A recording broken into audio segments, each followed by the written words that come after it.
Good morning, everyone. So, this is SSC CGL Tier 1 2024 English preparation, and today's topic is synonyms. So, I have selected some questions from previous year question paper of SSC CGL Tier 1 so that it would be a great help to you to understand the pattern of the question, the difficulty level of the question, and in this way you can easily make apply or the strategy to attempt the question and to reach to the right option. Okay, so in this way we can understand question कैसा आएगा और question के right answer तक हमें कैसे पहुंचना है. So going to the first question. ये जो फर्स्ट क्वेश्चन है last year 2022 tier 1 SSC CGL के एग्ज़ाम में आया हुआ क्वेश्चन है. और इस तरह के क्वेश्चंस में हम लोग समझ पाएंगे कि सेंटेंस कैसा आएगा, क्वेश्चन का फॉर्मेट कैसा होगा, कैसे सिनोनिम्स पूछे जाएंगे. देखिए, सिनोनिम्स डायरेक्टली भी पूछते हैं जिसमें वर्ड्स होते हैं और वर्ड्स से वो आपको सिनोनिम पूछ रहा है, या सेंटेंस में वर्ड लिखा होता है, अंडरलाइन वर्ड होता है और उसका आपको सिनोनिम पूछना होता है, या सेंटेंस में द मोस्ट अप्रोप्रिएट वर्ड रहता है, वो भी आपको सिनोनिम का ही फॉर्म होता है और आपको सिनोनिम ही खोजना होता है उस तरह से. सो यहाँ पर जो फर्स्ट क्वेश्चन है, so it says the first question says a sentence has been given with a blank to be filled with an appropriate word. एक सेंटेंस है और उसके साथ में एक आपको ब्लैंक भी दिया हुआ है, and you are suppose to fill this blank with an appropriate word, and 4 options are there. उनमें से सबसे जो अप्रोप्रिएट वर्ड है उससे आपको इस ब्लैंक को फिल करना है. So choose the correct alternative. 4 alternatives हैं, उनमें से आपको एक करेक्ट ऑल्टरनेटिव चूज करना है. Right. So what is the sentence? Sentence is, if you are the one who is planning to lose weight, remember to keep your snacking. So अगर आप ऐसे व्यक्ति हैं जो अपना वेट लूज करना चाहते हैं, जो वज़न कम करना चाहते हैं, so remember to keep your snacking. Snacking मतलब जो आप स्नैक्स खा रहे हो, जो नाश्ता आप ले रहे हो, स्नैक्स जैसे जो भी जिस भी तरह का आप स्नैक्स खा रहे हो, वो जो हल्की भूख लगती है उसके लिए जो स्नैक्स खाया जाता है. तो यहाँ पर क्या आएगा? Remember to keep your snacking outgoing, या प्रेजुडाइज्ड, या अनकंट्रोल्ड, या फिर मॉडरेट. इन सब के मीनिंग देखने होंगे हमें. ठीक है. So out going means sociable और friendly, extroverted. An outgoing person is someone who is energetic and enjoys interacting with others. Right. So ये outgoing होता है. Prejudice means holding a preconceived opinion or judgment about a person, group or thing without proper examination or consideration of facts. Prejudice often involves negative attitudes or beliefs based on stereotype. Prejudice कौन होते हैं? Prejudice वो लोग होते हैं जो किसी भी व्यक्ति या ग्रुप के बारे में अपनी खुद की धारणा बना के रखते हैं. ठीक है. वो किसी भी तरह की चीज़ हो सकती है, किसी भी तरह का ग्रुप ऑफ पीपल हो सकता है जिसके बारे में आपने अपनी पहले से कोई राय बना रखी है. यूजुअली एक कॉमन सी सेइंग है कि जो विमेन है ये तो कमज़ोर होती हैं, है ना, इमोशनली वीक होती हैं. सो ये पहले से एक धारणा बनाई हुई है. आप ऑफिस में वर्क करते हो, कुछ ऐसा इमोशनल मूविंग सा कोई इंसिडेंस हो गया है और विमेन अगर थोड़ा आंखों में आंसू भर गया तो एक प्रेजुडाइज है, अरे ये लोग तो कमज़ोर होते हैं, बहुत जल्दी रोना धोना शुरू कर देते हैं. बट ये प्रेजुडाइज है. पीपल बिलीव दैट, मतलब जो प्रेजुडाइज है वो ऐसा सोचते हैं कि इस तरह की चीज़ें होती हैं, मतलब उनकी एक धारणा है कि ऐसे होते हैं. But it's not true. It's not always true. Without understanding बस आप एक धारणा बना के बैठ जाएं और हर जगह उसी फॉर्मूले को आप लागू करते रहें, इट्स नॉट गुड. और यही जो होती है उसे प्रेजुडाइज बोलते हैं. ये इस तरीके को प्रेजुडाइज बोलते हैं. और prejudice often involves negative attitude or beliefs based on stereotype. Prejudice जो होते हैं वो ज़्यादातर नेगेटिव एटीट्यूड ही रखते हैं, है ना। पूर्वाग्रह से जो ग्रसित लोग होते हैं वो नेगेटिव एटीट्यूड ही रखते हैं, और उनके जो स्टीरियोटाइप बिलीव्स होते हैं, उनके जो like beliefs based on stereotypes होते हैं उनके पास में। सो प्रेजुडाइज का मतलब ये होता है।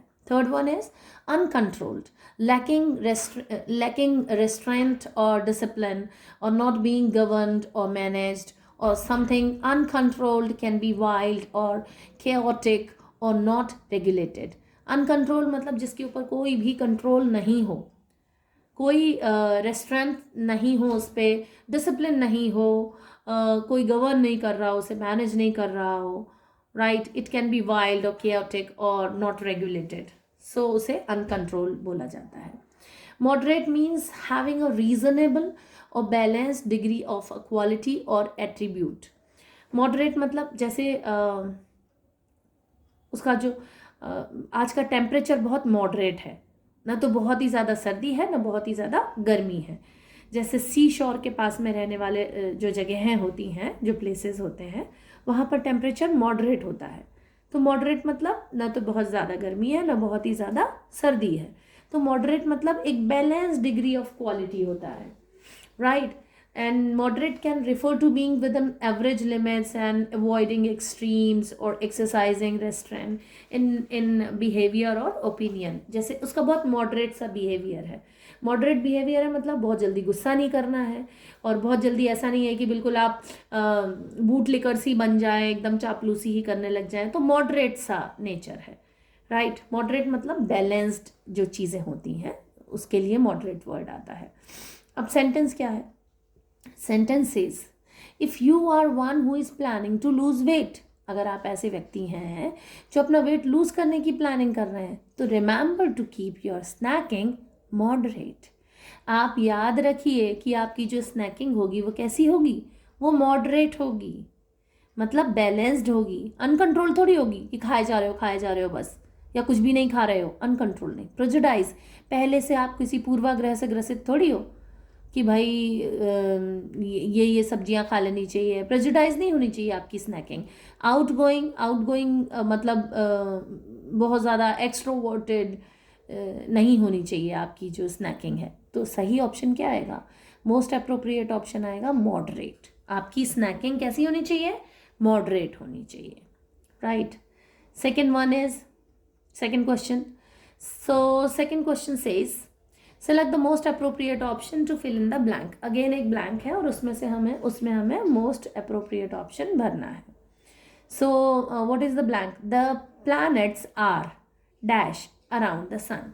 जो प्लैनेट्स हैं, हमारे यहाँ 9 प्लैनेट्स हैं। अभी तो सोलर सिस्टम में 8 ही प्लैनेट्स हुए हैं। My very eager mother just showed us 9। सो इससे पूरे छोटे छोटे बच्चों को ये सिखाया जाता है, फर्स्ट और सेकेंड के क्लास के बच्चों को, कि आपको 9 प्लैनेट्स कैसे याद रखने हैं। My, Mercury, very, Venus, eager, Earth, mother, Mars, just, Jupiter, showed, Saturn, us, Uranus, right, and 9 Neptune. जो प्लूटो है उसे डुआफ प्लैनेट बोल दिया है, अभी वो सोलर सिस्टम में नहीं काउंट कर रहे हैं उसे हाल फिलहाल, राइट। सो 8 प्लैनेट्स ही हैं। My very eager mother just showed us 9। ठीक है, पहले 9 प्लैनेट्स भी आता था, तो पी स्टैंड्स फॉर प्लूटो। अभी तो केवल 8 ही हम लोग 8 प्लैनेट्स ही काउंट कर रहे हैं। सो ये हमारे सोलर सिस्टम में 8 प्लैनेट्स जो हैं वो क्या करते हैं? द प्लैनेट्स आर रिवॉल्विंग या सर्कुलिंग या रोटेटिंग या राउंडिंग। अब आप देखिए, रिवॉल्विंग मतलब चारों तरफ घूमना, सर्कुलिंग मतलब सर्कल में घूमना, रोटेटिंग मतलब अपनी ही धुरी पे, अपनी ही एक्सिस पे गोल गोल घूमना, जैसे अर्थ रोटेट करती है। राउंडिंग मतलब राउंड करते हुए घूमना। रिवॉल्विंग में जैसे अर्थ का जो पाथ है, अर्थ का जो रिवॉल्विंग पाथ है वो एलिप्टिकल है, वो सर्कुलर नहीं है। तो रिवॉल्विंग मतलब चारों तरफ घूमना। अब चारों तरफ तो किसी भी पाथ से घूमा जा सकता है। तो प्लैनेट जो हैं वो सन के रिवॉल्व करते हैं, रोटेट मतलब क्या, अपनी ही एक्सिस पर रोटेट करना, एक्सिस बना हुआ उस पर रोटेट, जैसे अर्थ रोटेट्स, अर्थ हमारी जो अर्थ है, जो धरती माता है हमारी, वो अपने अपने एक्सिस पर, उसका जो एक्सिस है वो 23.5 डिग्री झुका हुआ है और एंगल बनाता है 66.5 डिग्री का, 90 डिग्री एंगल नहीं बनाता, और इस एंगल पे वो रोटेट कर रहा है, घूम रहा है। और रिवॉल्व, अर्थ एक प्लैनेट है जो सन के अराउंड रिवॉल्व करती है, सन के चारों तरफ रिवॉल्व करती है। तो यहाँ पर मोस्ट अप्रोप्रिएट वर्ड क्या आएगा, रिवॉल्विंग। इनके मीनिंग देख लेते हैं। Revolving means moving in a circular or orbit path around a central point or axis. For example, a revolving door spins around a central point. जो revolving door है spins around a central point, वो revolve करता है, ठीक है। So that is revolving। जैसे कि planet भी revolve करते हैं sun के या अपना जो उनका जो star होता है उसके around, ठीक है। सर्कलिंग क्या होता है, moving in a circular path और orbit, and it can also refer to the act of moving around something in a circular manner, such as circling a location on a map. Map के ऊपर जो circling होती है, जो location बनाई जाती है, that is circling. Rotating means turning और spinning around a central axis, जो सेंट्रल एक्सिस है उसी में स्पिन करना है ना, उसी में घूमना, अपने धुरी पर, अपने एक्सिस पर घूमना। Rotation involve circular motion and it is often use to describe objects और system moving in a circular manner. Rounding means these terms can have different meanings depending on the context, and it can refer to the act of making something round or curved, that is rounding. In another context, rounding can mean to approximate. Rounding can mean to approximate a number to the nearest whole number or a specific decimal place in mathematics. Mathematics में जो rounding word आता है वैसे होता है, जैसे आपने बोला 15.7 तो उसको राउंड अप करेंगे तो 18 हो जाएगा, है ना। आपने बोला 15.1 तो उसको राउंड अप करेंगे तो वो 14 हो जाएगा, सॉरी 15.1 है, 15.1 को राउंड अप करेंगे तो वो 15 हो जाएगा, राइट तो वो राउंडिंग आ जाता है। इस क्वेश्चन का जो सही जवाब है that is option number 1, revolving. The planets are revolving around the sun. जो प्लैनेट्स हैं वो सन के चारों तरफ रिवॉल्व कर रहे हैं, है ना। प्रेजेंट कंटिन्यूअस का टेंस है। Next, select the most appropriate option to fill in the blank. It is very difficult for her to. ये उसके लिए बहुत मुश्किल है। क्या करना मुश्किल है, कीप अ सीक्रेट या टच अ सीक्रेट या मेक अ सीक्रेट या cry a secret. Keep a secret की एक रहस्य को छुपाए रखना।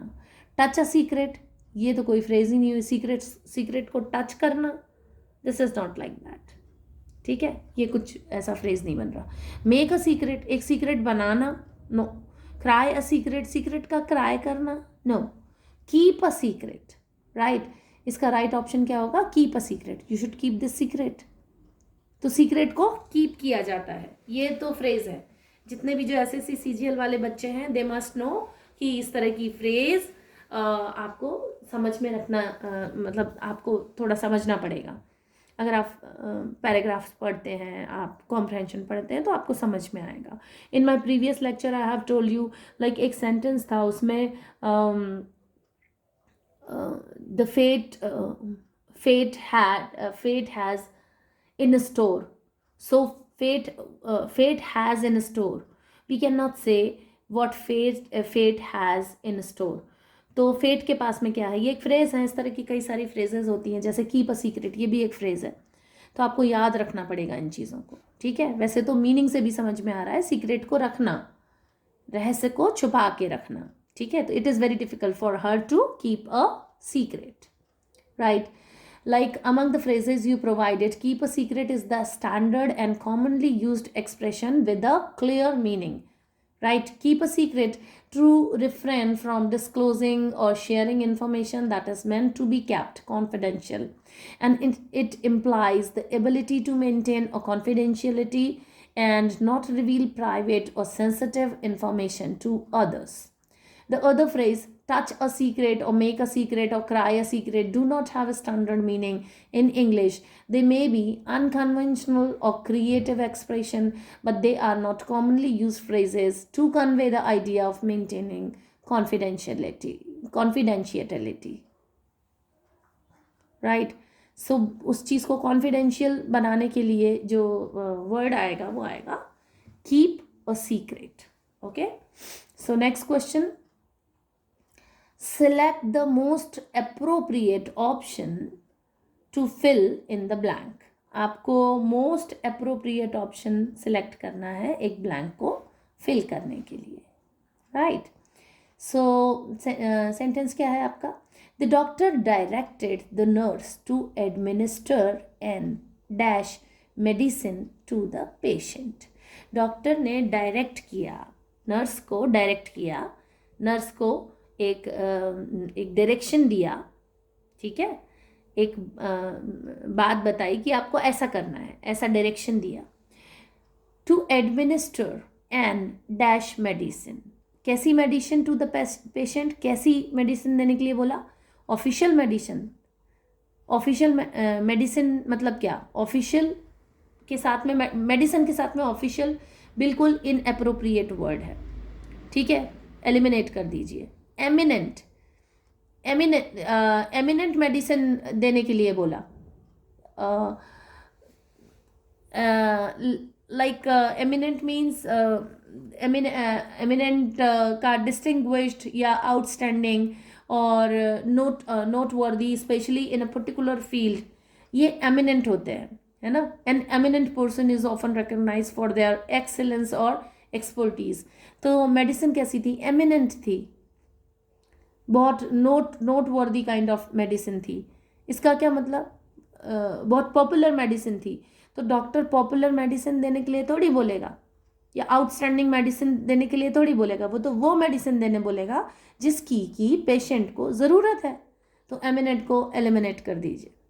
Alternative, alternative can be there. Alternative medicine मतलब ये मेडिसिन अगर काम नहीं कर रही है तो इसका दूसरा ऑल्टरनेट क्या है, आप एक ऑल्टरनेटिव मेडिसिन दीजिए. Right, so alternative can be the answer. The doctor directed the nurse to administer an alternative medicine to the patient, right? But we must understand the meaning of all four words. So number one is official. Official means relating to an authority or public office, approved or authorized by an authority. And something official is often formal or recognized by an organization or government. That is official, है ना.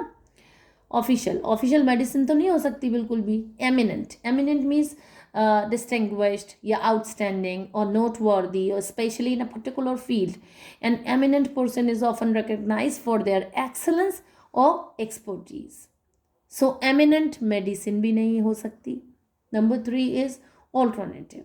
Alternative means a choice or options. आपको 4 alternates मिलते हैं, यहाँ 4 options मिलते हैं. So choice or option that is different from the usual or conventional one. And it can also refer to something existing or functioning outside of mainstream or traditional approaches. Alternative मतलब doctor बराबर एक तरह की दवाई दे रहे हैं लेकिन मरीज को उसका फ़ायदा नहीं मिल रहा है, तो अभी नर्स से बोला कुछ ऑल्टरनेटिव दवाई दो, दूसरी दवाई दे के देखो इसे. अभी कोविड वाले टाइम पर जितने भी जो कोविड पेशेंट, जो शुरुआत में कोविड पेशेंट हुए थे, तो डॉक्टर्स वर कंफ्यूज्ड. कोविड एकदम नया बीमारी थी, एपिडेमिक. सो दैट इज़ जो एक महामारी फैल रही थी, महामारी के तौर पर. So doctors they were confused कि कौन सा मेडिसिन इस पे वर्क करेगा. तो they were giving the alternative medicine to the patient as well. वो एक ऑल्टरनेटिव मतलब जो कन्वेंशनल मेडिसिन थी उनसे अलग हटके दूसरी मेडिसिन दे रहे थे. सो दैट उनको लगा कि इससे कोविड जो प्रॉब्लम हो रही है वो ख़त्म हो जाएगी. और ऐसा हुआ भी. बहुत सारी ऑल्टरनेटिव जो मेडिसिन थी उन पर वर्क किया गया और उसके अच्छे नतीजे मिले, अच्छे रिजल्ट्स मिले. राइट, इंसाइटफुल मतलब क्या होता है? Insightful means having the ability to perceive and understand things clearly, right? Often with the depth and awareness. An insightful person possesses keen insight and understanding of situations, issues, or people, right? So these are the things. Okay. So, right so insight मतलब एक insightful जो word आता है उसका मतलब आपके पास में एक अच्छी अंडरस्टैंडिंग हो, है ना? उसके लिए वर्ड आता है insight. Okay, right. So insight medicine, insightful medicine तो नहीं, मेडिसिन थोड़ी ना इंसाइटफुल होगी, राइट? तो चार ऑप्शंस में से जो राइट ऑप्शन होगा वो होगा alternative medicine. So select the most appropriate option to fill in the blank. और इसमें जो सेंटेंस है, the doctor directed the nurse to administer an alternative medicine to the patient. जो रेगुलर जो मेडिसिन दे रहे थे, अब डॉक्टर ने बोला कि ऑल्टरनेटिव मेडिसिन आप दीजिए पेशेंट को. Got it? Now the next question, select the most appropriate option to fill in the blank. Again एक ब्लैंक है, उसमें आपको मोस्ट अप्रोप्रिएट ऑप्शन भरना है. Okay, so if you try to do something every day, you will dash progress. अगर आप रोज़ ही कुछ काम करते हैं, ये SSC CGL के जो एस्पिरेंट्स हैं उनके लिए बहुत ही अप्रोप्रिएट सेंटेंस बैठता है ना? ये सेंटेंस कह रहा है कि if you try to do something every day, अगर आप कुछ भी काम रोज़ करते हो, है ना, रोज़ करने की कोशिश करते हो, तो यू विल डैश प्रोग्रेस. तो तुम क्या करोगे? प्रोग्रेस क्या करोगे? होल्ड करोगे. प्रोग्रेस को होल्ड करोगे. बिल्कुल प्रोग्रेस को एकदम होल्ड करके बैठ जाओगे.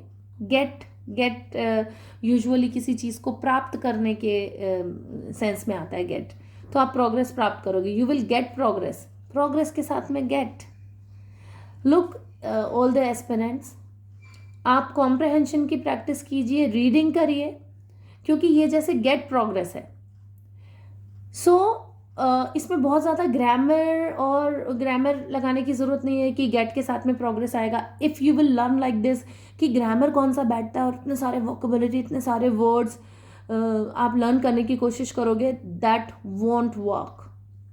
आपको पढ़ना है कॉम्प्रहेंशन. इससे दो तरह की चीज़ें सॉल्व होंगी आपकी. पहला क्या कि जो कॉम्प्रहेंशन आते हैं, PQRS वाले जो क्वेश्चंस आते हैं वो सॉल्व हो रहे हैं. कॉम्प्रहेंशन आपका सॉल्व हो रहा है, आपको एक अंडरस्टैंडिंग डेवलप हो रही है आपकी. आप चीज़ों को समझ पा रहे हो, पैटर्न समझ पा रहे हो. साथ में साथ कौन से वर्ड्स के साथ में क्या क्या कॉम्बिनेशन बैठता है, कौन से वर्ड्स यूजुअली किसके साथ आते हैं, आप कॉम्प्रिहेंशन पढ़ते समय काफ़ी चीज़ें आपको समझ आ जाएंगी और तुरंत आपको क्लिक करने लगेगा कि कहाँ गलती है. Like you will get progress नहीं आएगा यहाँ. यू विल होल्ड प्रोग्रेस नहीं आएगा. यू विल कैच प्रोग्रेस नहीं, प्रोग्रेस को कैच थोड़ी ना करोगे. You will make progress. अब आप अगर हिंदी मीडियम वाले बच्चे इसको सोचेंगे प्रोग्रेस बनाएंगे, तो वो तो गलत निकलेगा मीनिंग. बट मेक प्रोग्रेस एक कॉमन फ्रेज है. He is making progress, right? तो जिन लोगों ने कॉम्प्रहेंशन का प्रैक्टिस किया है, उनको रीडिंग की हैबिट है, वो पढ़ रहे हैं कुछ ना कुछ, तो उनके लिए बहुत ही अच्छी बात है. अब देखिए इनके सबके मीनिंग देखते हैं एक बार. होल्ड मीन्स टू ग्रैप्स और support something with your hands to keep something in a particular position. Hold मतलब किसी चीज़ को ऐसे होल्ड करके, ऐसे किसी चीज़ को होल्ड करना. लाइक